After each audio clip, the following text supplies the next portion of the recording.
Ողջույն, Արայինի եթերում եղիր առողջ բժշկական նախագիծն է, ես բժիշկ Վահե Տերմինասյանն եմ և բնականաբար զրուցելու ենք առողջության մասին։ Այսօրվա գլխավոր թեման նվիրված է լինելու վերականգնողական բժշկությանը, ինչ է իրենից ներկայացնում, որ հիվանդությունների, որ վիրահատություններից հետո է ցուցված վերականգնողական բժշկությունը, կիմանանք դիտելով այսօրվա հաղորդումը։ Սկսում ենք ինչպես միշտ իհարկե տեսանյութից, հետո արդեն կհրավիրենք մասնագետներին։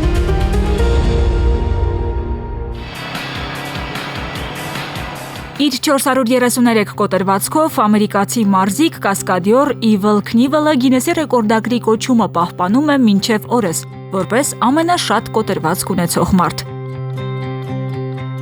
1974-ին Իվելն արեց իր լեգենդար հնարքներից մեկը՝ մոտոցիկլով թռավ Օցի գետ անունով կիրճի վրայով, որի ընդհանուր երկարությունը 480 մետր էր։ Կասկադյորական արվեստի լեգենդար վարպետը, չնայած փառքին և համաշխարհային ռեկորդներին, կյանքի վերջին տարիներն ապրեց ողնաշարի քրոնիկ ցավերով և թոքային սուր անբավարարությամբ։ Ռեկորդային է նաև աշխարհի բնակչության կոտրվածքների տարեկան հանրագումարը։ Առողջապահության համաշխարհային կազմակերպության տվյալներով միայն 2019-ին ամբողջ աշխարհում գրանցվել է կոտրվածքների 178 միլիոն դեպք, որը 33.4%-ով գերազանցում է 1990 թվականին գրանցված թվին։ Առողջապահության համաշխարհային կազմակերպությունը կանխատեսում է, որ կոտրվածքների տարեկան թվերը կշարունակեն աճել մոլորակի բնակչության աճին ու ծերացող հասարակության ժողովրդագրական փոփոխություններին զուգահեռ։ Հենաշարժողական համակարգը թուլացնող և հետագայում կոտրվածքների բերող մի շարք ռիսկի գործոններ է առանձնացնում առողջապահության համաշխարհային կազմակերպությունը։ Բացի ընկնելուց, մեխանիկական վնասվածքներից, կոտրվածքների հանգեցնող ռիսկի գործոններից են քաշի պակասը, նստակյաց կենսակերպը, ծխելը, ալկոհոլը, վիտամինազուրկ սնունդը, D վիտամինի և կալցիումի պակասը, տարիքը, ինչպես նաև սեռը, քանի որ տարեց կանանց մոտ ոսկրերի փխրունությունն առավել հաճախ է գրանցվում։ Հենաշարժողական համակարգի խնդիրների կոտրվածքների դեպքում շատ կարևոր է վերականգնողական փուլը։ Անտեսելու դեպքում կոտրվածքները կարող են հանգեցնել հաշմանդամության։ Առողջապահության համաշխարհային կազմակերպության հետազոտությունների համաձայն ցածր եկամուտ ունեցող և զարգացող երկրներում վերականգնողական բուժման կարիք ունեցող մարդկանց 50%-ը չի ստանում անհրաժեշտ բժշկական օգնություն։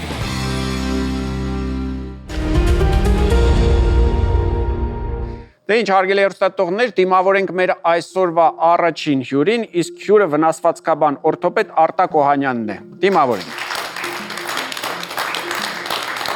Ողջույն։ Բարև։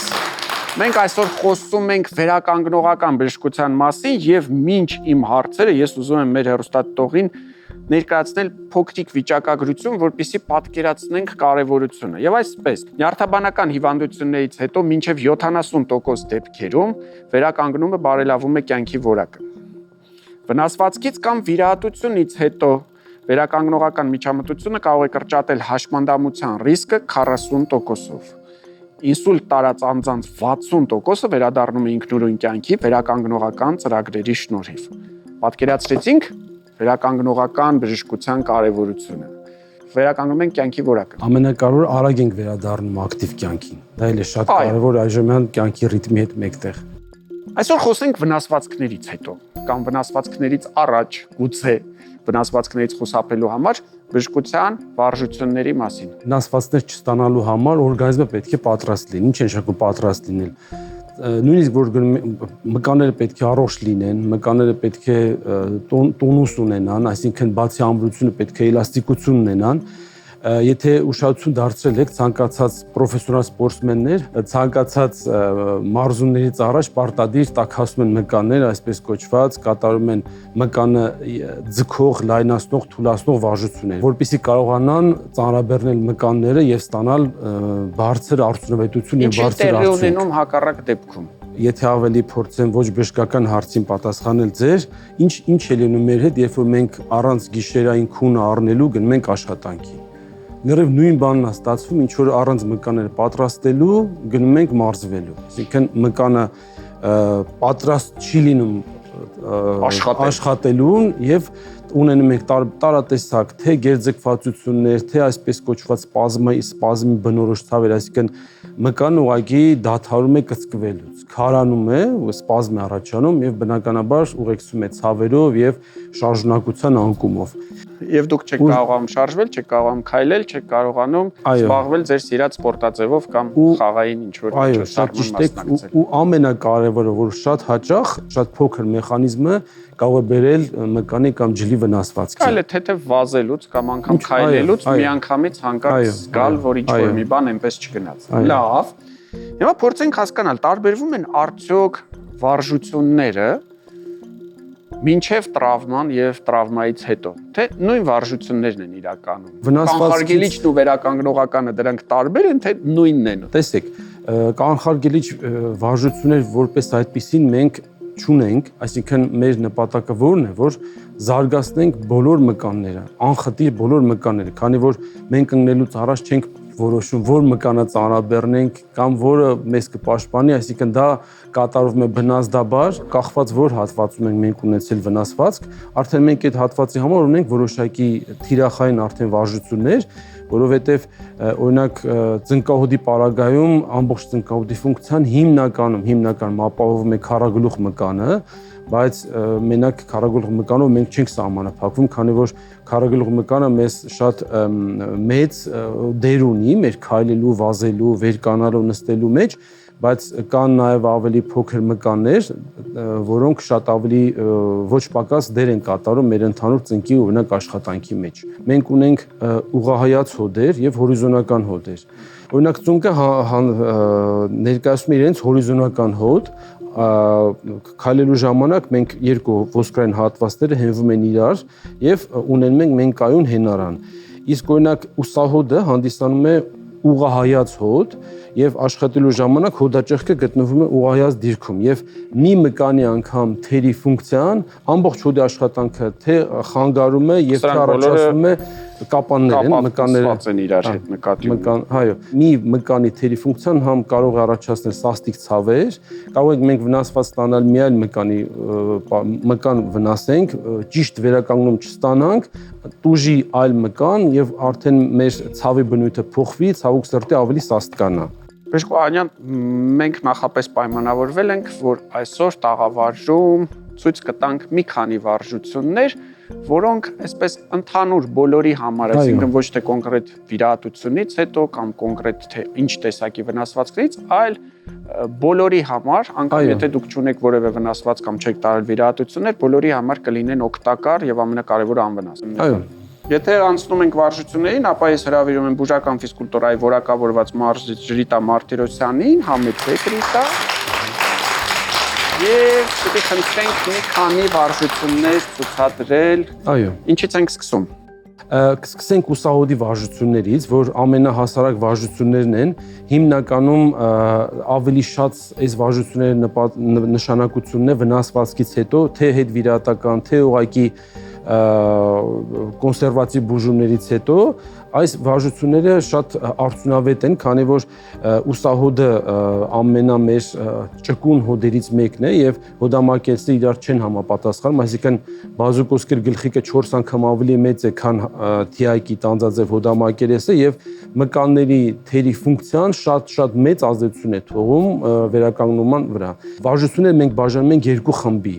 Ծավալի ապահովում եւ արդեն ուժի ավելացում։ Այս վարժությունների հիմնական նպատակն է ծավալի ապահովում, այսինքն շարժումների ծավալի ապահովում։ Առողջ ձեռքը մյուս ձեռքին օգնում է, որպեսզի ստանանք շարժումների ծավալ։ Հիմա արդեն մյուս վարժության օգնությամբ Ռիտան ցույց կտա արդեն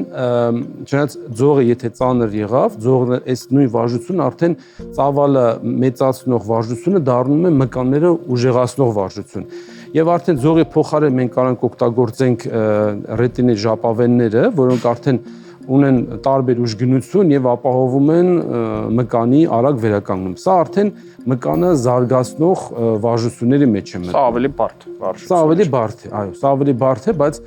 ընդհանուր հոդի կոմպլեքս վարժություն է տարիքային սահմանափակում, որ ինչ որ օրինակ, չգիտեմ, 60-ից հետո կամ 70-ից հետո արդեն պիտի զգուշ լինել, կարող ենք այս վարժություններով տրավմա առաջացնել։ Տեսեք, շատ լավ հարց տվեցիք, ամեն տարիք ունի իր վարժությունները,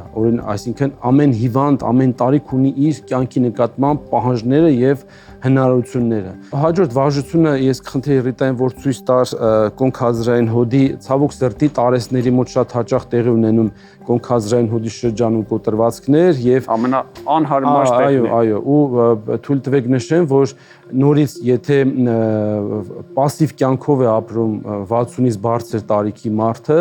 ավելի մեծ է հավանականությունը, որ կարող է ունենալ կոտրվածք եւ կոտրվածքների պարագայում շատ հաճախ մոտ 70% դեպքերում առաջանում է կոնքազրային հոդի կոտրվածք, այնուհետեւ հիվանդը վայր է ընկնում, ոչ թե վայր է ընկնում, նոր առաջանում կոտրվածք, օստեոպարոզի ֆոնի վրա, որովհետեւ հենց այդպես էլ նշում է, ասում է, քայլում է ինձ համար, հանգիստ ընկա, այո։ Ու հետո տեսա կոտրվածք ունեմ։ Բարձրացած հակառակը կոտրվել էր դրանից եղել։ Վարժությունը մեզ ինչ են ապահովում։ Վարժությունն ապահովում են, որ մկանի շարժունակությունը, մկանը ավելի լավ է սնուցում, մկանը սնուցում ինչքան լավանում է, այնքան ոսկրեն հյուսվածքն է ավելի լավ սնուցում եւ օստեոպարոզի դեմ մենք լուրջ կանխարգելիչ միջամտություն ենք անում։ Տարիքով բուժառուին այս վարժությունները կարելի է կատարել։ Եթե կարողանում եք կատարել, եթե այո, շատ զգուշ կատարվող վարժություններ են։ Կոնկրետ վնասվածքից հետո վերականգնելու ժամանակ շատ կարևոր է ուղիղ քայլելու համար կարևոր է որ մենք ունենանք ամբողջորեն վերջույթում ամուր մկանային համակարգ, որովհետև ամեն քայլի ժամանակ հստակ մկան է աշխատում, հստակ մկան է պատասխանում քայլի եւ կայունության համար։ Վերջին խումբը Ռիտային կխնդրենք մեզ ցուցադրի ծնկի վարժությունները, որ հիմա մենք կոնկրետ ստեղ ցույց ենք տալիս պարկած դիրքում, բայց կարելի է այդ վարժություններն անել նաև նստած, ընդհանուր գաղափարը, որ աշխատի քառագլուխ մկանը, որը նորից եմ կրկնում, ինքը ամենամեծ ու պատասխանատու մկաներից մեկն է։ Ծանրաբեռնվածությունը հիմնականում իր վրա է։ Այո։ Ամենակարևորը նույն վարժությունը նույն տեմպով հաճախակի անելն է։ Այստեղ մենք չենք ձգտում ունենանք մեծ մասսա մկանային։ Մեզ պետք է որ մկանի տոնուսը բարձրանա։ Ամենևին ոչ։ Ընդհանրապես ուզում ենք այդ արդեն բուժման ավարտին։ Բուժման ավարտին։ Ընդհանրապես մեկ վարժություն։ Չէ, մի հատ ռետան ցույց կտա։ Ահա։ Էլի ծնկների համար ենք աշխատում։ Այստեղ արդեն հանում ենք գրավիտացիան, որ հստակ ավելի մկանն աշխատի, ծանրության ուժը բաշխում ենք վերջույթի, որ ավելի էֆեկտիվությունը վարժության բարձրանա։ Կարծում եմ այս վարժությունները կարող են կատարել գրեթե բոլորը։ Այո։ Մենք ցույց տվեցինք ձեզ պարզ հասարակ վարժություններ, որոնք կօգնեն պահպանել մկանային տոնուսը, մկանները, առողջությունը։ Ես ուզում եմ եւս մեկ անգամ հիշեցնել, որ վերականգնողական բժշկությունը շատ հաճախ օգնում է խուսափել հաշմանդամությունից, որը իհարկե բոլորի համար վերջը դառնում է մեծ խնդիր։ Հիշեցնեմ իմ այսօրվա հյուրերն էին վնասվածքաբան օրթոպեդ Արտակ Օհանյանը եւ բուժական ֆիզկուլտուրայի օրակավորված մարզիչ Ռիտա Մարտիրոսյանը։ Մնացեք մեզ հետ։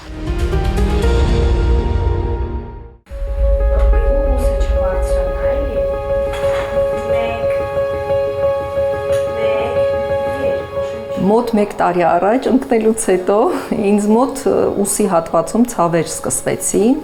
Ես կարծում եմ, որ կանցնի, անընդհատ մտածում եմ, լավ, բժշկի չդիմեմ եւ այլն, բայց ցավերը գնալով շատանում էին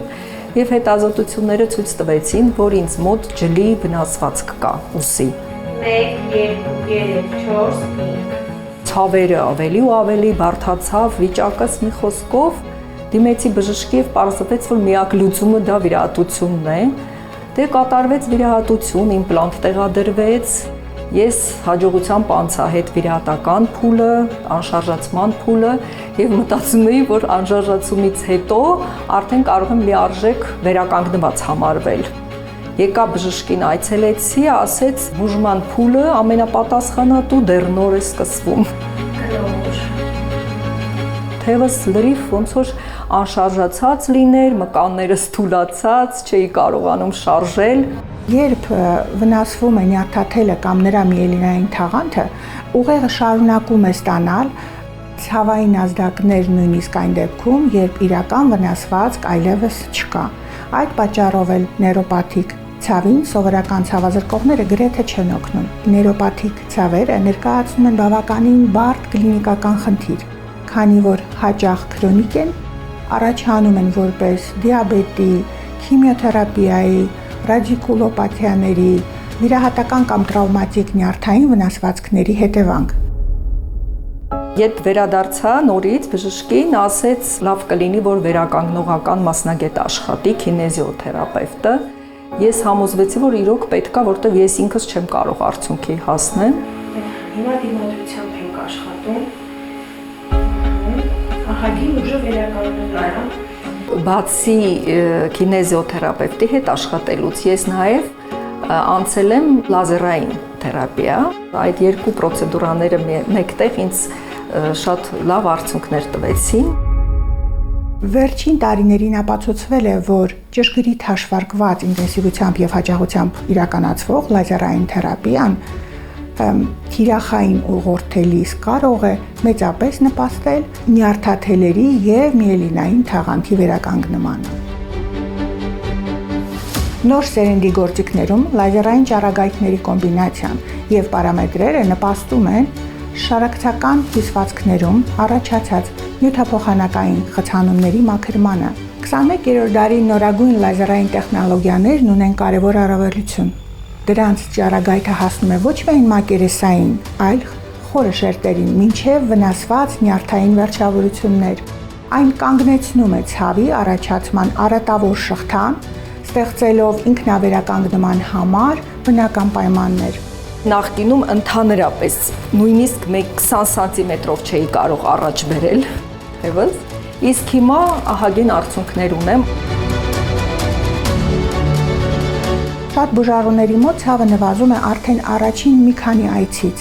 առանց ուժեղ ցավազրկողների անհրաժեշտության, այնինչ վերականգնողական գործընթացները ինքնաբերաբար շարունակվում են նաև բուժման կուրսն ավարտելուց հետո։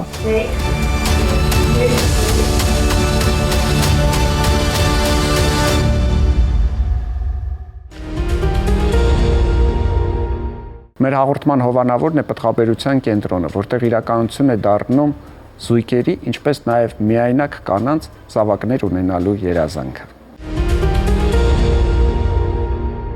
Շարունակում ենք հաղորդումը, ծնողների դպրոցն է այժմ եթերում եւ ուշադիր, մենք խոսում ենք մանկական արթրիտներից։ Այո, դուք չեք սխալվել, երեխաների մոտ նույնպես կարող է զարգանալ արթրիտ։ Ինչպես, ինչու եւ ինչ անել, կպարզենք այսօր մեր մասնագետի հետ, իսկ իմ հյուրը մանկաբույժ Գայանե Հովհաննիսյանն է, դիմավոր եմ։ Ողջույն բժշկուհի։ Ողջույն։ Արթրիտ ասելով մենք միանգամից պատկերացնում ենք հոդաբորդ։ Չէ, մենք պատկերացնում ենք 60, 70, 80 տարեկան պապիկներին կամ տատիկներին, որոնք ունեն հոդերի բորբոքումներ, բայց մենք երբեք չենք պատկերացնում երեխային։ Փաստորեն կա նաև այդպիսի տարբերակ։ Արթրիտները բավականին տարածված խնդիր են նաև մանկական հասակում, ինչ է իրենից ներկայացնում, դա հոդի եւ հոդը պատող թաղանթների բորբոքումն է, կարող է արտահայտվել ցավով, կարմրությամբ, այտուցով, առավոտյան ժամերին երեխայի մոտ շարժումների կարկամությամբ, որոնք էլ հուշող եւ ահազանգող նշաններ են, որ երեխայի մոտ կա խնդիր։ Արթրիտների պատճառներից պետք է նշել ինֆեկցիաները, ինքը կարող է լինել հետինֆեկցիոն շրջանում, սուրշնչական վարակներից հետո, որոշակի աղիքային վարակներ իրեն կարող են ուղեկցվել եւ զուգակցվել արթրիտներով եւ երեխաների շրջանում կա արթրիտ, որը կոչվում է յուվենիլ իդիոպաթիկ արթրիտ, անհայտ պատճառով արթրիտ,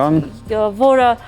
վեճապատ եւ ավելի տևողությամբ արթրիտն է, որն էլ աուտոիմուն process է, երբ օրգանիզմը ինչ-ինչ պատճառներով սեփական հյուսվածքը ընդունում է որպես օտարածին մասնիկ եւ սկսում է ակտիվ պայքարել, գրոհել սեփական հյուսվածքի նկատմամբ։ Այն հիվանդությունները, երբ ձեր օրգանիզմը չի ճանաչում սեփական բջիջները եւ սկսում է սեփական մարմնի հետ կռիվ տալ, ես միշտ հիշում եմ այն մարդկանց, որոնք ասում են իմունիտետը բարձրացնենք, իմունիտետը բարձրացնենք, իմունիտետը բարձրացնող դեղամիջոցներ նշանակենք, ու ասում եմ, իսկ դուք վստահ եք արդյոք, որ այդ ձեր նշանակած դեղամիջոցները հետո չեն բերի այդ այտոիմուն հիվանդությունների զարգացման, որոնք շատ դաժան հիվանդություններ են։ Որ հոդերի մասին է խոսքը։ Եթե խոսում ենք երեխաների մասին, տարբեր հոդեր կարող են ընդգրկել։ Հաճախ տեսնում ենք խոշոր հոդերը, ծնկան հոդը օրինակ, երբեմն որոշ ռևմատիկ հիվանդությունների ժամանակ մենք կարող ենք տեսնել նաև փոքր հոդերի եւ մի ֆալանգների, օրինակ մատերի ֆալանգների ախտահարումներ։ Ինչ անել։ Եթե հոդաբորբը, ինչպես նշեցի, տևում է 6 շաբաթ եւ ավելի, ուղեկցվում է հոդի կարմրությամբ, այտուցով, ցավոտությամբ, առավոտյան կարկամությամբ, ըստ երևույթին մենք գոյություն ունենք արդեն աուտոիմուն խնդրի հետ եւ մանկաբույժի դիմելուց հետո, խնդիրը հայտնաբերելուց հետո ուղղորդվելու ավելի նեղ մասնագետ, օրինակ ռևմատոլոգի խորհրդատվության։ Եթե երեխայի մոտ կան հոդացավեր, որոնք չեն ուղեկցվում վերոնշյալ ախտանիշներով, իրենք երբեմն կարող են լինել երեխայի ֆիզիկական ակտիվության պայմանավորված կամ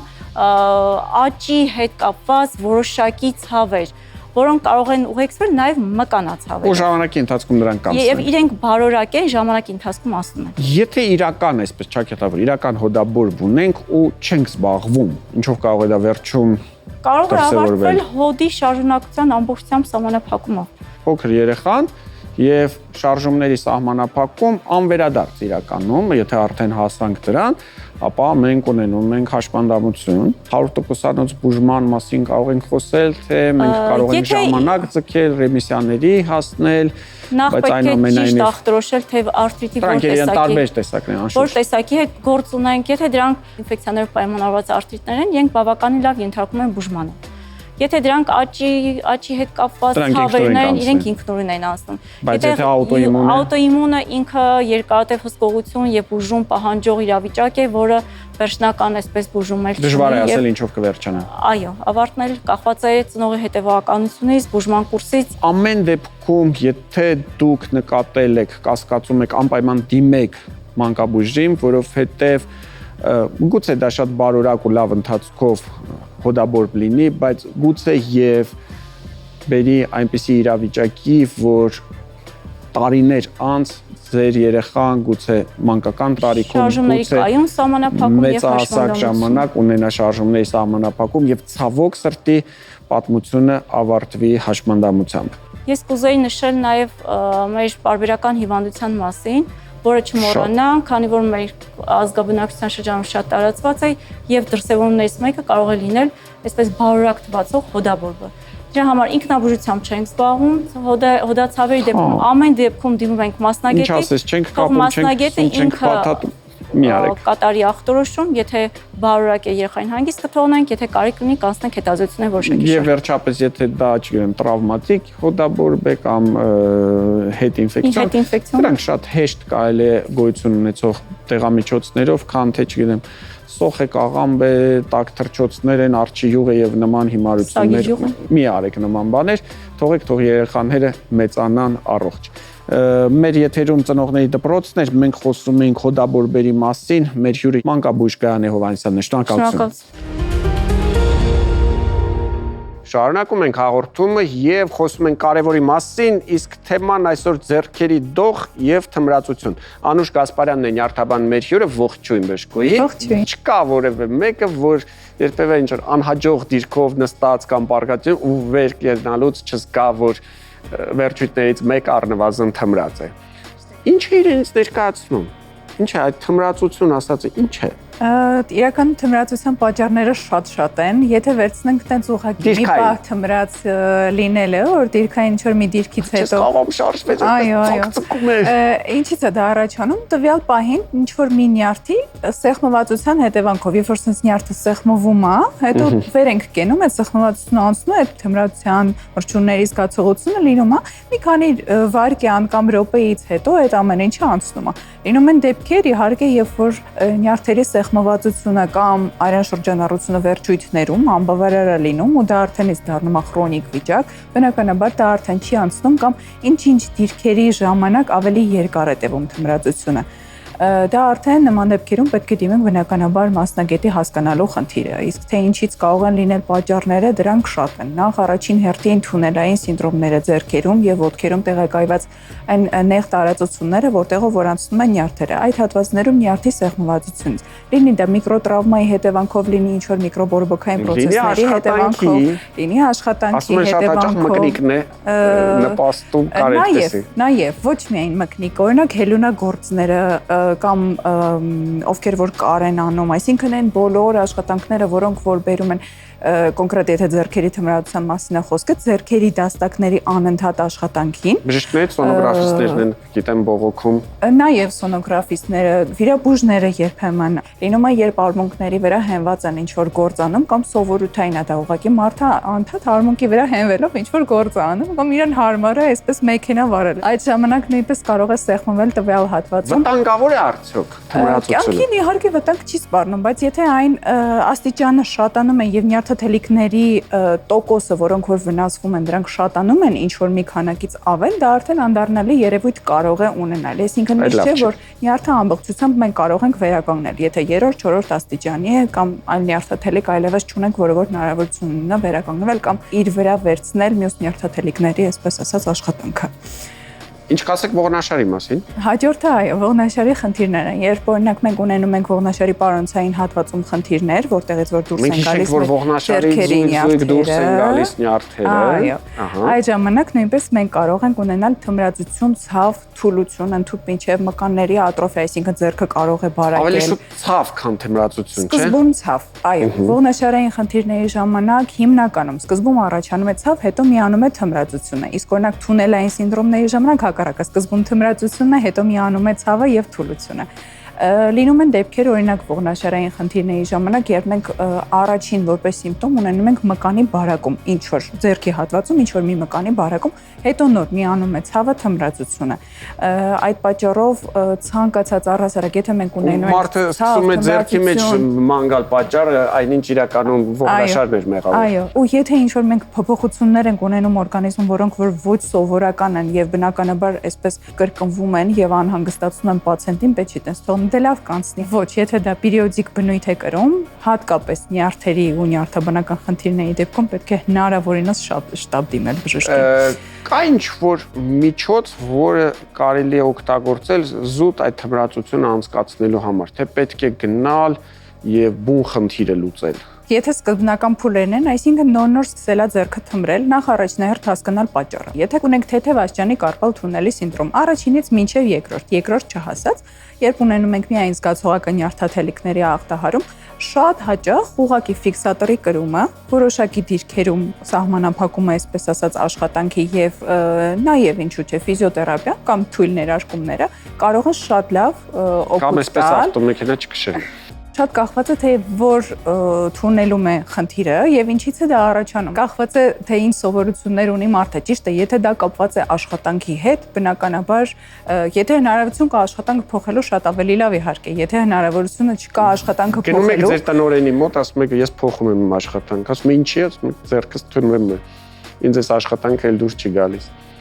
Ձեզ ոչ ոք իրավունք չունի մերժել, դա ձեր առողջությունն է, ձեր ձեռքը թմրած է։ Բայց իրականում կարող է փոխել աշխատանքի բնույթը, կան այդպիսի աշխատանքներ, եթե ոչ իհարկե հնարավոր չէ այդ ամեն ինչը։ Կարելի է կրել ֆիքսատորներ։ Բնականաբար, եթե մենք ունենք քրոնիկ ողնաշարի խնդիրներ, իսկ ողնաշարի խնդիրները բոլորը քրոնիկ են, մենք պետք է որոշակի ապրելակերպի հետ կապված փոփոխություններ անենք։ Օրինակի համար ժամանակ առ ժամանակ կինեզոթերապիա,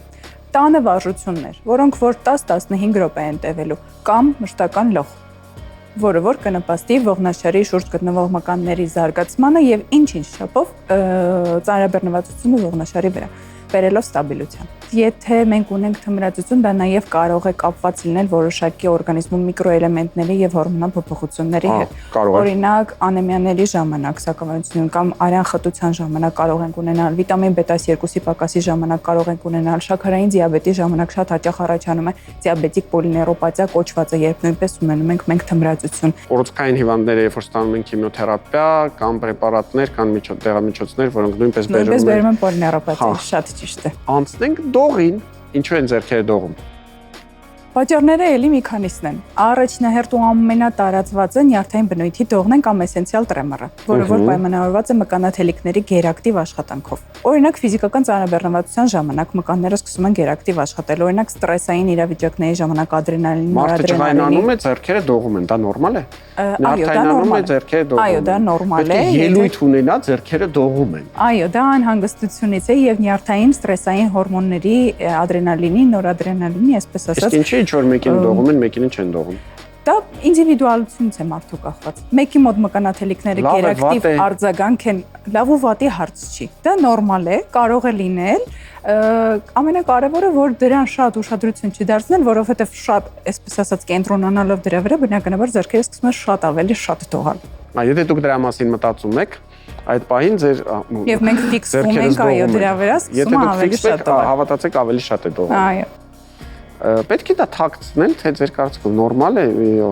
Դա նորմալ է, բոլորիս հետ կյանքում մեկ անգամ կարող է լինել եւ կարող է մշտապես լինել նաեւ ստրեսային իրավիճակների ժամանակ։ Այո, էլի նորմալ է։ Եթե շատ է անհանգստացնում, այսպես տեսանելի եւ մարդուն խանգարում է, բնականաբար կան որոշակի միջոցներ, որոնք որ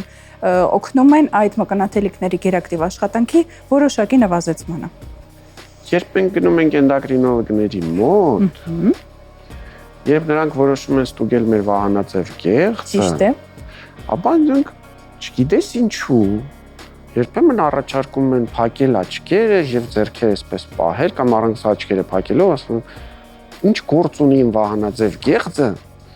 եւ իմ դողացող ձեռքը։ Վահանագեղձի խնդիրները նույնպես նպաստում են ձեռքերի դողի առաջացման։ Կախված է թե հորմոնները ու հորմոնների բարձր կամ ցածր մակարդակը ինչպես է անդրադառնում տվյալ մարդու առողջական օրգանիզմի առանձնահատկությունների վրա։ Էլեմենտներ, որոնք որ պատասխանատու են, որոնց պակասը ավելը կարող է բեջի վերջույթներում ցավ, դող, թմրածություն։ Օրինակ մագնեզիումի պակասը ամենաառաջինը եւ տարածվածը ինձ թվում է բոլորը դրա մասին արդեն գիտեն, որտեղ այնքան շատ է խոսվում դրա մասին, հենց ամենաառաջինը այո, մագնեզիումի պակասը կարող է բերել ձեռքերի դողի, կարող է բերել եւ թմրածության, եւ ցավերի, եւ սպազմերի, երբեմն լինում են գալիս են պացիենտները ասում են գիշերը չեմ կարող քնեմ, ոտքերս, ձեռքերս էսպես սպազմում են, կծկվում են։ Դա շատ հեշտ շտկվում է։ Շատ։ Հիշեք այդ ամեն ինչի մասին, մենք այսօր խոսում էինք թմրածությունից, մենք այսօր խոսում էինք վերջույթների դողից եւ հասկանում ենք, որ կան ինչպես ֆիզիոլոգիական պատճառներ, որոնք նորմալ են, եթե դուք նյարդայնանում եք, եթե դուք ստրես եք տանում, ձեր ձեռքերը դողում են, եթե դուք հենվել եք ինչ-որ մի հատվածի վրա եւ ձեր վերջույթները թմրել են, դրանք ֆիզիոլոգիական են, բայց կան նաեւ խնդիրներ։ Կա թմրածություն, կա դող, որը վկայում է օրգանիզմում այս կամ այն համակարգի վատ աշխատանքի մասին։ Իմ հյուրը այսօր Անուշ Գասպարյանն էր, նյարդաբանդ, մենք շարունակում ենք հաղորդումը, մնացեք մեզ հետ։ Շնորհակալություն։ Ողջույն, ձեզ հետ գեղեցկության արվեստն է։ Այսօր կխոսենք փափուկ ֆիբրոմաների մասին։ Փափուկ ֆիբրոմաները կամ ակրոխորդոնները, դրանք փափուկ, փոքր, բարակ մաշկային գոյացություններ են։ Դրանք սովորաբար տեղակայվում են այն հատվածներում, որտեղ որ մաշկը շփվում է մաշկի հետ։ Օրինակ, պարանոցին, կրծքերի տակ, թևատակերին կամ աճուկների շրջանում։ Փափուկ ֆիբրոմաները կարող են առաջանալ ցանկացած մարդու մոտ, սակայն կան գործոններ, որոնք որ բարձրացնում են նրանց առաջացման հավանականությունը։ Դրանք են տարիքը, հիմնականում առաջանում են 30-40 տարեկանից հետո, ժառանգական նախատրամադրվածությունը, հղիությունը պայմանավորված հորմոնալ փոփոխություններով, ֆիբրոմաների առաջացման պատճառներից է նաև ավելորդ քաշը, որը առաջացնում է մաշկի ծալքեր, որոնք որ դառնում են շփման օջախներ։ Սովորաբար փափուկ ֆիբրոմաները չեն պահանջում որևէ բժշկական միջամտություն, քանի որ անվնաս են։ Սակայն եթե որոշել եք հեռացնել դրանք, գոյություն ունեն մի քանի բժշկական մեթոդներ՝ կրիոթերապիա, լազերային հեռացում, վիրաբուժական հեռացում կամ էլեկտրոկոագուլյացիա։ Այսօր հեռացումը կկատարենք էլեկտրոկոագուլյացիայի միջոցով, որի ժամանակ բարակ էլեկտրոդով տրվում է բարձր հաճախականության հոսանք։ Փափուկ ֆիբրոմաները էլեկտրոկոագուլյացիայով շատ արագ եւ առանց արյունահոսության են հեռացվում։ Գոյացությունը մի քանի վայրկյանի ընթացքում կոագուլացվում է, առաջանում է բարակ կեղև, որը ինքնուրույն ընկնում է մի քանի օրվա ընթացքում, չթողնելով որևէ հետք։ Իդեպ տնային պայմաններում շատերը փորձում են ազատվել ֆիբրոմաներից, կիրառելով տարբեր տեսակի թթուներ, որոնք սակայն վտանգավոր են եւ կարող են առաջացնել շրջակա մաշկի այրվածք։ Այնպես որ եթե ունեք ֆիբրոմաներ, խորհուրդ է տրվում դիմել բժշկական կենտրոն, հեռացնել դրանք անվնաս եւ արագ ճանապարհով։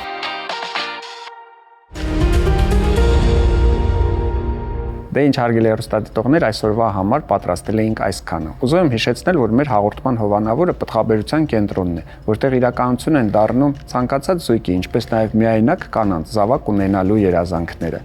Ուզում եմ նաև հիշեցնել, որ մեր ամբողջ թիմը աշխատում է ձեզ համար, որ ձեզանից յուրաքանչյուրը լինի առողջ ու պահպանի այդ առողջությունը։ Եղիր առողջ, կհանդիպենք։